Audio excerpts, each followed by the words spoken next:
Welcome back. We're live in Omaha, Nebraska, and we are speaking with Warren Buffett, Bill Gates, and now Vice Chair of Berkshire Hathaway, Charlie Munger. Nice to have you. This is like the Tonight Show, where we have the three guys. Bill moved over. Thank you for making the move there. Charlie, we don't often get to hear from you, so this is a real treat. I want to know, going back 50 years, what it was like when you first met Warren. Was it kismet instantly? Yes. What did you think of him? Well, I thought he was a prodigy. And I got a lot of criticism. My wife said, "Why are you paying such enormous respect to that young man with a crew cut who won't eat vegetables?" And I said, "That's no ordinary young man." What was it about him that indicated to you His that mind works right. It's not that common in this world. He'd worked in my grandfather's grocery store, as had I, but we were at different ages, and a friend brought us together, and this friend thought it either produced fireworks or produce a great friendship, and produced a great friendship. Well, the age issue, you guys tease each other a lot about your age. Charlie, you're 85. Warren's the young whippersnapper at 78. Do you feel 85? It's so interesting to watch you work and talk. Well, I have a duty. I have to give people hope that Warren has 7 more good years in him. So I should not deteriorate any faster than I have to. Charlie, at 85, is encyclopedic about almost everything. His scope of intellect goes over a much broader piece of geography than mine. I mean, I'm very focused on business and economics, stock market, and that sort of thing. And you can talk to Charlie about almost any subject. How often do you guys speak on the phone? Well, not so much now as we used to, because we already know what the other one thinks. Yeah. No, we sort of grunt at each other like an old married couple, or something of the sort. But I resent being accused of maintaining my wits. I am a much better golfer than Tiger Woods. I have now shot my age 3 times, and that guy isn't even close. I knew he'd work it into the conversation somehow. He isn't even close. I'd have to live to be 150 to shoot my age, and then I'd have to cheat. One thing you do, Charlie, though, is you push Warren to go outside his investment strategies. Sometimes you recently got him to do something he doesn't like to do, and that is invest in a company he didn't fully understand, and that was the Chinese electric car company, BYD. How did you convince him, and was he resistant to putting money into that? Well, it's not his natural inclination, but I didn't really convince him. The facts convinced him. What BYD has already done is ridiculously difficult to do, and they've done it anyway. So it's a very remarkable company, and Warren can see that from the numbers. I'll tell you, when Charlie he called me from Rochester, and he was describing Wang Chunfu, the fellow that runs it, and he said, "He's another Henry Ford." And I didn't move. He said, "He's another Thomas Edison." I still didn't move. He said, "He's another Bill Gates." I said, "Put me in."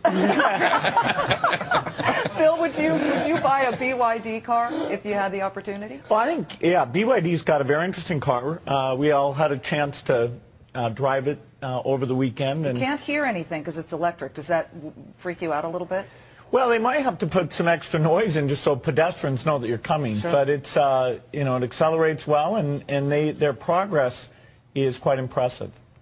Charlie, have you ever told Warren when he calls you with something where he wants to commit a great amount of capital, "Warren, that's a stupid idea and we're not doing it"? You would be surprised how seldom that happens, but once or twice I've spoken up so firmly on a preemptive basis. For example? Well, I don't want to give examples. Well, if he just says that's a stupid idea, I take that as a green light, actually. when he says that's, he says, "I'm going to have you committed," then I start, that back off a little bit. Charlie, you have spoken at these meetings a couple of years now, because I remember a couple of years ago you said for us not to harness the sun, the wind, and the sea is not an intelligent thing, that we should go ahead and do that. Does Warren feel the same way? And would you be looking at companies in that realm? For example, we've got the smart grid and solar. Do those types of companies interest you in this early stage of their development? Well, the companies don't interest me very much, but the field interests me enormously. it's perfect obvious that mankind should harness the sun enormously more than we have in the past.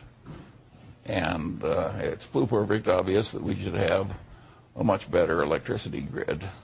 And I can now see those things coming on pretty fast, and I like that. We don't usually try to pick winners in fields like that, though.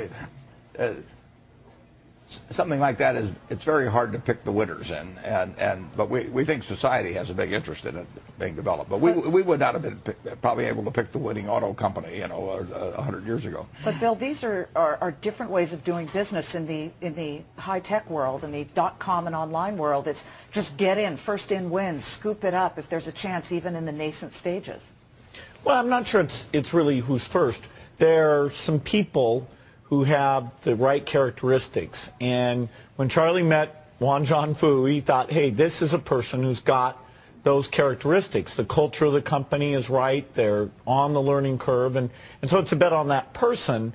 I doubt that Berkshire will find so many of those that its portfolio will be heavily technology oriented. But, when you find them, it's great to go for it.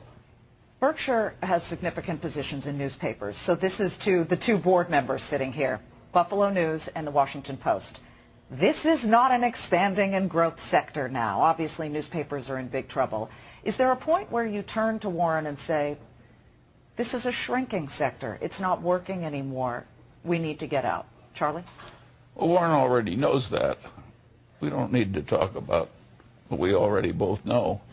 But we have this system that we have some investments where we don't discard them just because they're declining.